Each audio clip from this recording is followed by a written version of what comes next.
The graduate assistant who graded Samantha Fulnecky's controversial essay at OU has been relieved of instructional duties, according to the university. Fox 25's Paige Taylor breaks down the university's statement released this afternoon and how they determined the teaching assistant was arbitrary in the grading of that specific paper.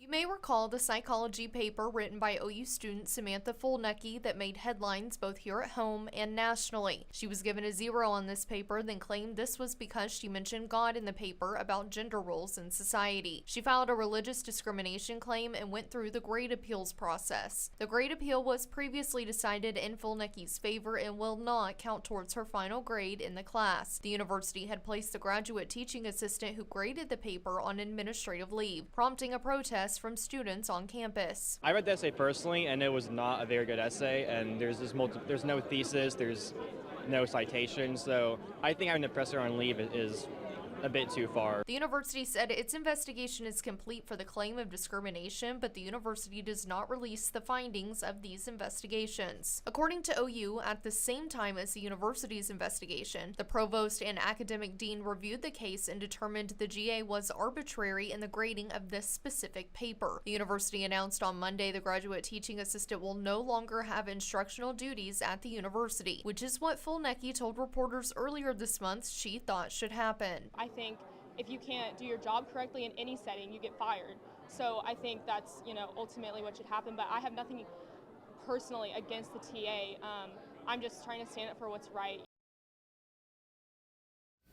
College graduates now make up a record 25% of the total unemployed. With job cuts, rapid technology changes, and skyrocketing tuition, we're asking whether a college degree is still worth it.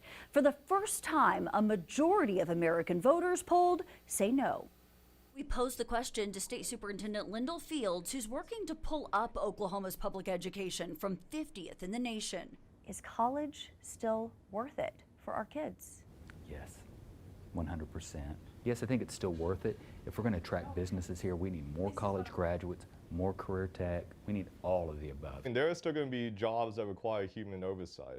Let's make that point clear. State lawmakers like Daniel Pay have been eyeing AI's inevitable dramatic impact on Oklahomans for years. He wants to see university programs emphasize AI, computer science, and coding across all majors. I think no matter what career path a student is on, learning those skill sets is going to be absolutely critical for their future success. So in any field. Absolutely. Critical thinking and leadership skills learned in college, Pay believes, make the tuition worth it.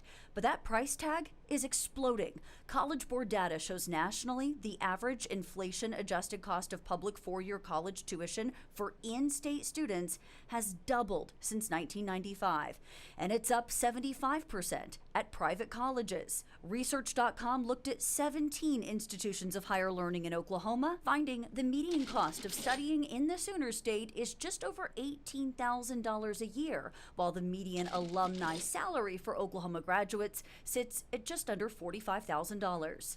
Some majors and fields of study are already on the chopping block. The Oklahoma State Regents for Higher Education recently voted to terminate 41 degree programs, which they deemed low producing. That includes 16 degrees at OU. It's just hard now, and thinking about what my kids want to study and thinking, are those jobs even going to exist? Is that something we're thinking about as we look at education and curriculum and policy? That's fair, right? You want them to go into something that's going to be there. Hopefully the colleges are evaluating their programs, and career techs too. Are they still viable programs? The superintendent there mentioning career tech, not just college. Creating and promoting alternative career paths is going to be critical for Oklahoma's future workforce. Tune into Good Day Oklahoma tomorrow morning to hear what Superintendent Fields has to say about the more than 10,000 Oklahomans who graduate high school each year without any path forward.